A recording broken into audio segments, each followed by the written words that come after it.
अब हम आपको भारतीय सेना में भर्ती को लेकर भारत सरकार की एक नई स्कीम के बारे में बताएंगे और स्कीम का नाम है अग्निपथ। इस नई योजना के तहत अब 17.5 साल से लेकर 21 साल तक के युवाओं को सिर्फ 4 साल के लिए सेना में भर्ती किया जाएगा और इन्हें अग्निवीर का नाम दिया जाएगा।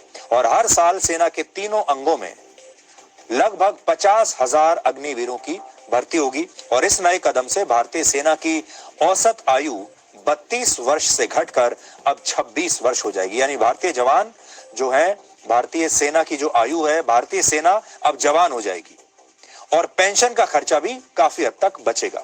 यानी इसमें आधुनिकीकरण भी है और पैसे की बचत भी है।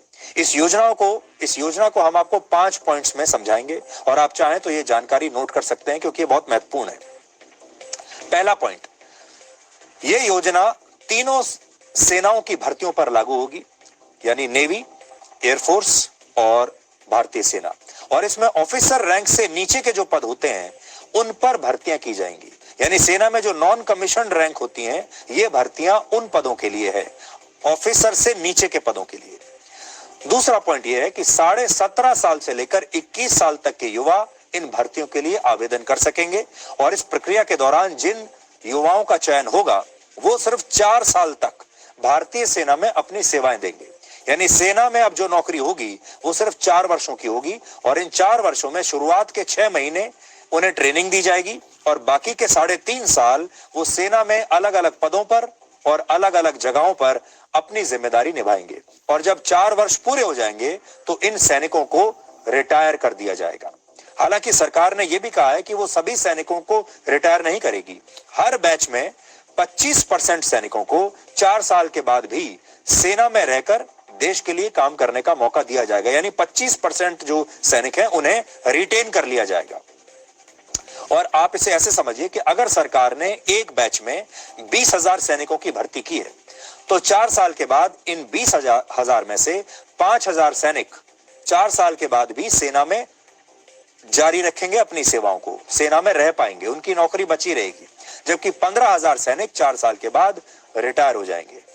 तीसरा पॉइंट, रिटायरमेंट के बाद सरकार इन अग्निवीरों को एक अच्छा पैकेज देगी, आर्थिक पैकेज देगी, जिसे आप रिटायरमेंट पैकेज भी कह सकते हैं। इसलिए अब आप ये देखिए कि इन सैनिकों को तनख्वाह कितनी मिलेगी और इनका रिटायरमेंट पैकेज क्या होगा। पहले वर्ष में इन अग्निवीरों को हर महीने 30,000 रुपए के आसपास तनख्वाह मिलेगी, जिसमें से 21,000 रुपए इन्हें नकद मिलेंगे और 9,000 रुपए यानी सैलरी का 30% हिस्सा इनके रिटायरमेंट फंड में जमा हो जाएगा।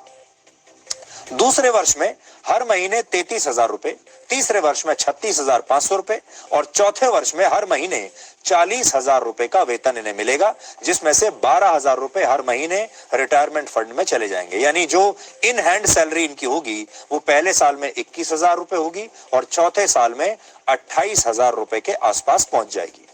4 साल के बाद सरकार इन अग्निवीरों को रिटायरमेंट के तौर पर एक विशेष आर्थिक पैकेज देगी, जिसे उसने सेवा निधि पैकेज का नाम दिया है।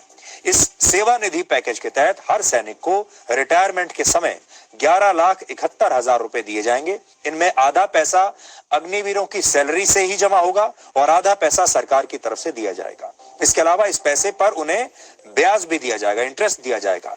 हालांकि इन अग्निवीरों को रिटायरमेंट के बाद पेंशन की कोई सुविधा नहीं मिलेगी। यानी ये जो 4 साल का जो पैकेज है इसमें पेंशन नहीं मिलेगी। चौथा पॉइंट, इस योजना के तहत सेना के तीनों अंगों में हर साल 2 बार भर्तियां होंगी, हर साल 2 बार। और इस साल सरकार ने 46,000 अग्निवीरों की भर्ती का लक्ष्य रखा है और अगले वर्ष से लगभग 50,000 भर्तियां हर वर्ष होंगी। अभी सेना के तीनों अंगों में नॉन कमीशन रैंक्स जैसे हवलदार, नायक और लांस नायक जैसे 1,25,000 पद खाली पड़े हुए हैं। हालांकि इनमें कुछ पद जूनियर कमीशन ऑफिसर्स के भी हैं। इसके अलावा कमीशन ऑफिसर्स के लगभग 10,000 पद सेना के तीनों अंगों में इस समय रिक्त पड़े हुए हैं, जिन्हें सरकार ने अगले कुछ वर्षों में भरने का लक्ष्य रखा है। कुल मिलाकर अगर आप देखें तो भारतीय सेना में इस समय लगभग 1.5 लाख वैकेंसीज हैं। इस समय भारत के पास दुनिया की दूसरी सबसे बड़ी सेना है। चीन के पास 20 लाख सैनिकों की फौज है, भारत के पास 14.5 लाख सैनिकों की फौज है, अमेरिका के पास 13,90,000 सैनिक हैं और रशिया के पास 8.5 लाख सक्रिय सैनिक हैं उनकी सेना में। सरकार ने यह भी कहा है कि वो इन अग्निवीरों को एक खास सर्टिफिकेट भी देगी, जिसके आधार पर उन्हें अपना कारोबार, अपना बिजनेस, अपना काम शुरू करने के लिए बैंकों से बहुत आसान शर्तों पर लोन भी मिल जाएगा, अगर वो इस सर्टिफिकेट को दिखाएंगे। इसके अलावा प्राइवेट क्षेत्र में भी उन्हें आसानी से इस सर्टिफिकेट के बाद नौकरियां मिल जाएंगी। और आखिरी पॉइंट ये भर्तियां ऑल इंडिया मेरिट बेसिस पर होंगी। अब तक सेना में अंग्रेजों के जमाने का एक रेजिमेंट सिस्टम चला आ रहा था, जिसके तहत जाति और क्षेत्र के आधार पर सैनिकों की भर्ती हुआ करती थी, जैसे Maratha regiment, Jat regiment, Sikh regiment, Gorkha और राजपूत रेजिमेंट भारतीय सेना में है। ऐसी बहुत सारी रेजिमेंट्स हैं।